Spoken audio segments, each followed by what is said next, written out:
Il est le roi de l'impro et de l'autodérision. Découvert dans la série Bloqué aux côtés d'Orelsan, il enchaîne aujourd'hui les rôles au cinéma. Jonathan Cohen est l'invité de À l'affiche pour évoquer ses derniers projets entre série et ciné. Tu sais très bien, les imams, c'est pas good vibe. Quoi? Non, là, tu vas loin. Non, pour le coup, il a pas tort. C'est pas super ambiance. Tiens, j'invite à mon anniversaire 5 imams, on va pas mettre une ambiance de ouf. Non, c'est vrai, en termes d'ambiance. Nous sommes à la recherche de ce jeune homme. Ça vous dit quelque chose? Mais c'est pas du tout Elliot, ça. C'est qui, ça, alors? Mais vous vous foutez de moi, Blarbe? C'est peut-être pour ça que personne n'a appelé, ouais. Oui, c'est peut-être aussi parce qu'il n'y a pas de numéro de téléphone. Vous avez pas vu quelqu'un qui ressemblait pas à ça? Vous êtes un vrai fardeau, Raspayès. Jonathan Cohen, bonjour. Bonjour. Merci beaucoup de nous accorder un peu de temps. On a l'impression quand même que ces derniers mois, votre agenda est particulièrement rempli. Ouais. Est-ce que finalement le confinement, ça a été une façon pour vous de faire une petite pause? Oui, alors c'est sûr, une petite pause. Alors moi, j'ai quand même travaillé en confinement parce que je montais ma série chez moi. Voilà. Par Zoom. C'est très marrant. J'avais jamais fait ça de ma vie, c'était fou. Et on avait le monteur, on avait le truc, il partageait l'écran. Tu coupes là. Et c'était assez fou, mais oui, il y avait un peu de repos qui a fait beaucoup de bien au cerveau. Alors vous allez être à l'affiche, je crois, de pas moins de 4 films là cette année. Ouais, alors c'est vraiment le Covid qui a fait l'emploi du temps. C'était pas du tout pas fait prévu pour être comme ça. organisé comme ça. Donc du coup, je me retrouve avec une actu folle en 3 mois. C'est pas une volonté de ma part.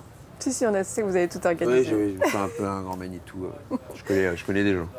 En tout cas, parmi ces films, il y a Terrible Jungle. Alors, je vais essayer de résumer un peu l'histoire. C'est une comédie complètement déjantée. Il y a donc cet anthropologue Elliot, qui est joué par Vincent de Dienne, qui part à la rencontre de la tribu des Autopies.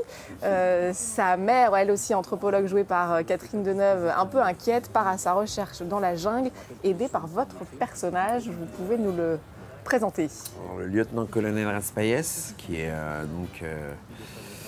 gendarme au fin fond de la jungle, et qui est vraiment, il est fait pour tout sauf pour être gendarme, et son équipe aussi, on va pas se mentir, c'est que des bras cassés. C'est lui qui aide le personnage de Catherine Deneuve à essayer de retrouver son fils. Alors, votre fils a disparu. Et vous dites qu'il est chez les... Autopie. Les Autopies. Donc, vous savez où il est? Non, j'ai pas de nouvelles de lui depuis plusieurs semaines. Je n'ai pas vu Fabrice, qui est à l'accueil, depuis au moins 30 minutes. Mais je sais où il est. Il est dans la pièce d'à côté. Donc Fabrice n'a pas disparu. Vous comprenez le... Non, bon, n'en dites pas plus, que je m'en fous. La comédie fait évidemment partie de votre carrière depuis vos débuts, et je trouve que vous alternez assez bien les comédies très populaires, comme Hypocondriaque avec Danny Boone, comme Papa, Maman 2. Ouais. Et puis vous allez, comme là, sur Terrible Jungle, sur des comédies, on va dire, à l'univers plus film d'auteur. Complètement, mais ça fait aussi partie de mon ADN. C'est-à-dire que, en fait, je me mets pas de, comment dire, moi j'ai un background de, on va dire, en tant qu'acteur, voilà, je fais le conservatoire de Paris, j'ai un background théâtre assez fort et tout, et j'aime la comédie, mais sous tous ses aspects, c'est-à-dire que quand il y a des bons films, enfin j'ai un bon film, on va dire, mainstream, j'y vais, parce que le but, c'est quand même de toucher le public et d'avoir accès à lui, et plus il est large, mieux c'est. Et puis aussi dans le cinéma indé, la comédie indé, où on explore des choses peut-être parfois un peu plus risquées, un peu plus expérimentales, ça m'excite tout autant, parce que dans ce que moi j'aime dans le jeu, en tout cas dans la comédie, c'est d'essayer de pousser des limites, d'absurde, même de jeu. Donc moi j'y trouve mon compte dans les deux, quoi. J'ai l'impression que personne ne fait jamais rien chez vous. Fabrice est en train de faire un avis de recherche. Et on vous avait vu il y a quelques années dans ce film Amanda, beaucoup plus dramatique, pour le coup, aux côtés de Vincent Lacoste, qui jouait un homme dont la sœur mourait dans un attentat, et il se retrouvait à s'occuper de sa nièce. Vous avez envie qu'on vous propose plus de rôles, on va dire, dramatiques? Ouais, mais ça va arriver. Enfin, moi, je fais assez confiance à comment ça avance. Je sais que ça arrivera, je sais que... Mais puis peut-être que je me l'écrirai moi, mais je sais pas, pour l'instant, je vais là où je sens que j'ai des choses à exprimer et à donner. Même dans les comédies que je fais, j'essaie toujours d'y mettre de de l'émotion à des endroits, parce que ça fait partie de la vie, en fait. Voilà. Et comme dans les drames où il n'y a pas d'humour, ça me rend dingue. Parce que c'est dans les drames les plus fous, il y a toujours une fleur d'humour qui pousse. Et je trouve ça toujours fou quand on ne l'intègre pas au drame. L'humour fait passer des messages universels et permet d'aborder des sujets, vous le dites très bien, parfois complexes. C'est le cas pour Tout simplement Noir. Vous êtes aussi faites partie de ce film-là, qui a un timing presque incroyable parce qu'il parle donc du racisme, de la place des Noirs dans la société bien sûr. française. Jean-Pascal Zadi, le réalisateur, il a fait donc jouer des personnages mais qui jouent presque leur propre rôle, avec beaucoup d'autodérision. Avec énormément d'autodérision, et on a poussé les curseurs de sujets qui, au final, on n'est pas du tout là-dedans, mais c'était marrant de grossir le trait pour la comédie et pour le sujet. Qui dans ce salon laisserait sa sœur se mettre avec un noir? Qui? J'ai pas de sœur, moi. Là, on a de la chance d'avoir ce film. Hein. Je trouve ça dément, au-delà du sujet, au-delà de tout ça, le ton, la manière dont c'est fait, la manière dont la direction qu'ils prennent, John Wax et Jean-Pascal, je trouve ça essentiel. Voilà, c'est magnifique que ça existe. Je suis trop heureux.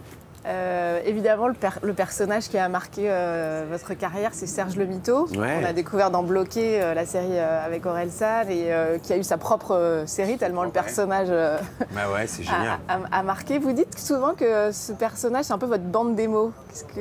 Bon, bande démo, je sais pas, mais en tout cas, c'est ce qui m'a permis à moi d'avoir un peu de lumière sur moi et de me découvrir pour certaines personnes, alors que ça faisait un bout de temps que j'étais dans le game. Du coup, ça a eu un impact assez fort pour que je puisse après aborder d'autres choses, qu'on puisse me proposer d'autres choses. Vous avez le chic pour inventer des personnages complètement loufoques.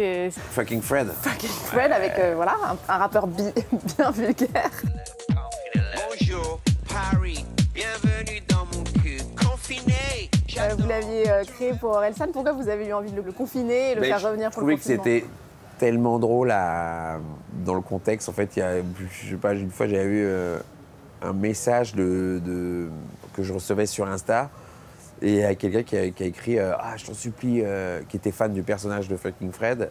Et il a dit oh, fais un tube, fais déconfiner, confinez-le.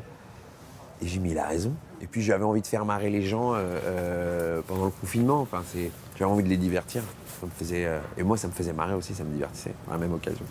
On va aussi entendre parler de vous bientôt pour Flamme. C'est une série que vous avez coécrit, co-réalisée.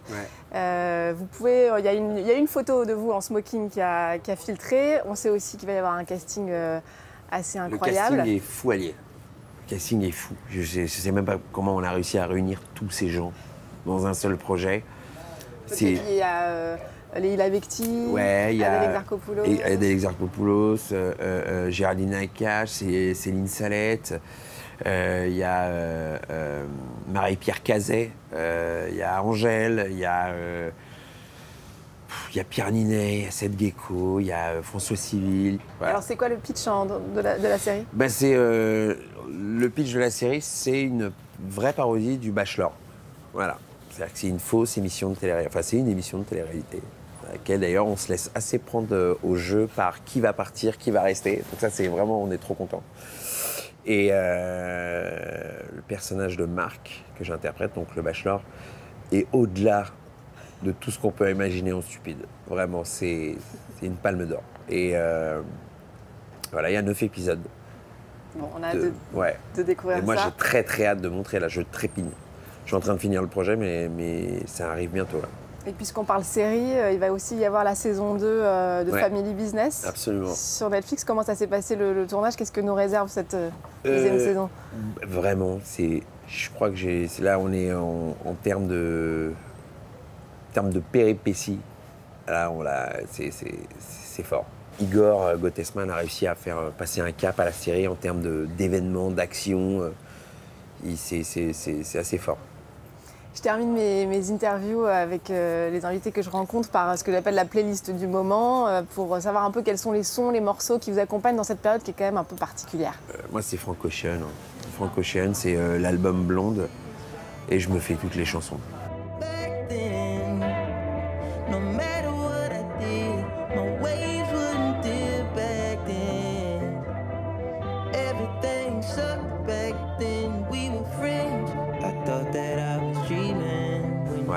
a Frank Ocean et il y a aussi Taylor, the Creator, qui a fait un album fou.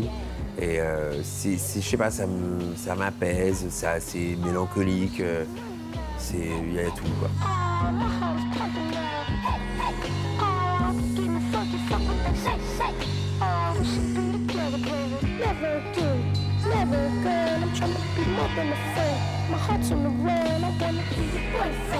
En France, il y a PR2B. Vous allez voir, PR2B, son album est fou. Il y a des chansons, mais d'une beauté. Dans mes yeux, il est trop tard pour te parler. Tu avais les yeux qui brillaient de l'assurance de ceux qui jouissent d'une place d'importance. C'est Barbara, qui fait du skate. Mais c'est Barbara. Là, elle est impressionnante, impressionnante. Merci beaucoup. Je peux venir mettre un côté pour passer une photo.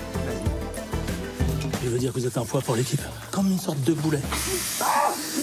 Ah merde! Ôtez vos sales pattes de mon chemisier, enfin! C'est du lin irlandais! Écoutez-moi bien, si je veux me torcher avec ça, je me torche. Je fais des petites boules avec, je prends un petit bâton et je me le fous dans l'oreille et je me la récure. Est-ce que vous m'avez compris? Je comprends surtout que vous êtes obsédé par vos orifices.